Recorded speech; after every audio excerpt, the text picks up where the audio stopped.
नमस्कार विद्यार्थी मित्रांनो, स्वागत आहे तुमचं सर्वांचं पुन्हा एकदा आपल्या यूट्यूब चॅनल ॲग्री गँगमध्ये.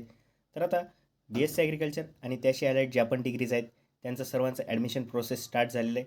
आणि आपण मागच्या व्हिडिओमध्येच तुम्हाला ॲडमिशन प्रोसेसचा शेड्यूल सांगितला होता. तर त्यात आपण तुम्हाला सांगितलं होतं की 6 तारखेला प्रोव्हिजनल मेरिट लिस्ट लागणार आहे आणि आज 6 तारीख आहे. तर आज 5:30 नंतर प्रोव्हिजनल मेरिट लिस्ट लागून जाईल. आणि तर विद्यार्थी मित्रांनो, आता ही प्रोव्हिजनल मेरिट लिस्ट काय असते, यात कोणत्या गोष्टी चेक करायच्या, काय काय बघायचं, हे सर्व आपण आजच्या व्हिडिओमध्ये तुम्हाला सांगणार आहोत. त्यासाठी आपल्या चॅनलला सबस्क्राईब करा, व्हिडिओला लाईक करा आणि आणि आपल्या मित्रांसोबत हा व्हिडिओ शेअर करा. ही प्रोव्हिजनल मेरिट लिस्ट जर तुम्हाला मिळवायची असेल तर तुम्ही आपला व्हॉट्सअप ग्रुप जॉईन करू शकता. व्हॉट्सअप ग्रुपला आपण प्रोव्हिजनल मेरिट लिस्ट अपलोड करून देऊ जेव्हा ती आपल्याला मिळेल तेव्हा. त्यानंतर मग तेथे तुम्ही प्रोव्हिजनल मेरिट लिस्ट चेक करू शकता आणि ॲडमिशन प्रोसेसचे सर्व अपडेट्स आपण आपल्या व्हॉट्सअप ग्रुपला देतच असतो. त्यामुळे व्हॉट्सअप ग्रुप नक्कीच जॉईन करा. आता तुम्ही स्क्रीनवर हा ॲडमिशन प्रोसेसचा जो शेड्यूल होता त्यातला एक फोटो बघू शकता. त्यात display of provisional merit list on website 6/8/2026. तर आज प्रोव्हिजनल मेरिट लिस्ट लागेल. तर ह्या प्रोव्हिजनल मेरिट लिस्टमध्ये तुम्हाला काय चेक करायचं आहे तर ते आपण आता बघू. आता विद्यार्थी मित्रांनो, जेव्हा तुम्हाला प्रोव्हिजनल मेरिट लिस्ट मिळेल तर त्यात तुम्ही सर्वप्रथम तुमचं नाव बरोबर आहे का नाही ते चेक करून घ्यायचे. म्हणजे आता तुम्ही जशा प्रकारे फॉर्म भरला आहे त्याच गोष्टी यात असतील. आता विद्यार्थी मित्रांनो, जर तुमचा फॉर्म अप्रूव्ह झालेला असेल तर तुमच्या प्रोव्हिजनल मेरिट लिस्टमध्ये कोणताच रिमार्क नसणार. त्यात तुम्ही काय चेक करून घ्यायचं आहे की तुमचं नाव बरोबर आहे का नाही. त्यानंतर मग तुम्ही जे मार्क्स फिलअप केले होते, आता सपोज तुम्हाला जर CET एक्झाममध्ये 90% आले आहेत आणि तुम्ही 7/12चे 12 मार्क्स घेतले तर टोटल तुमचे 102 मार्क्स होत आहे का नाही हे चेक करून घ्यायचं आहे.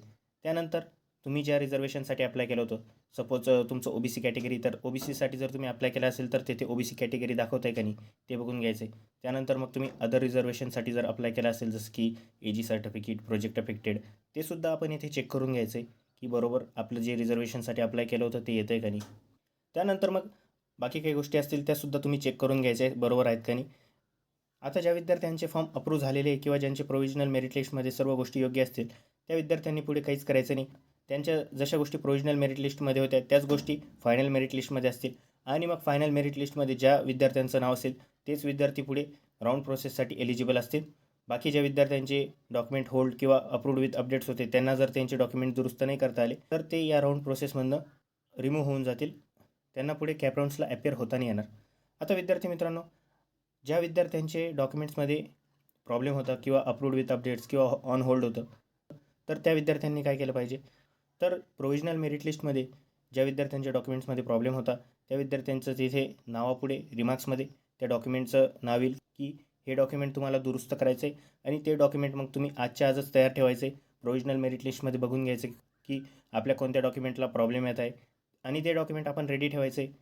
आता प्रोव्हिजनल मेरिट लिस्ट लागल्यानंतर period of receipt of online grievances, म्हणजे आता 7 ते 9 तारखेपर्यंत आता ज्या विद्यार्थ्यांच्या डॉक्युमेंट्समध्ये प्रॉब्लेम होता तर त्या विद्यार्थ्यांना ग्रीव्हन्स पोर्टलवर आपले डॉक्युमेंट जे आहेत ते एडिट करण्याचा चान्स देण्यात येईल. तर ज्या विद्यार्थ्यांचे अप्रूव्ड विथ अपडेट्स किंवा होल्ड होते तर त्या विद्यार्थ्यांनी आज जर डॉक्युमेंट रेडी ठेवले तर उद्या लगेच आपले डॉक्युमेंट्स तेथे दुरुस्त करून घ्यायचे. योग्य जे डॉक्युमेंट्स आहेत ते अपलोड करून घ्यायचे. मग विद्यार्थी मित्रांनो, 11 तारखेला जे पण तुमचे ग्रीव्हन्स तुम्ही अपलोड केले होते आणि ते जर कन्सिडर झाले तर त्या कन्सिडर्ड ग्रीव्हन्सची लिस्ट लागेल. आणि मग 12 तारखेला फायनल मेरिट लिस्ट लागेल आणि त्यानंतर मग आपली राऊंड प्रोसेस सुरू होऊन जाईल. आता फायनल मेरिट लिस्टमध्ये ज्या विद्यार्थ्यांचं नाव असेल ते विद्यार्थी पुढच्या राऊंड प्रोसेसला एलिजिबल असतील.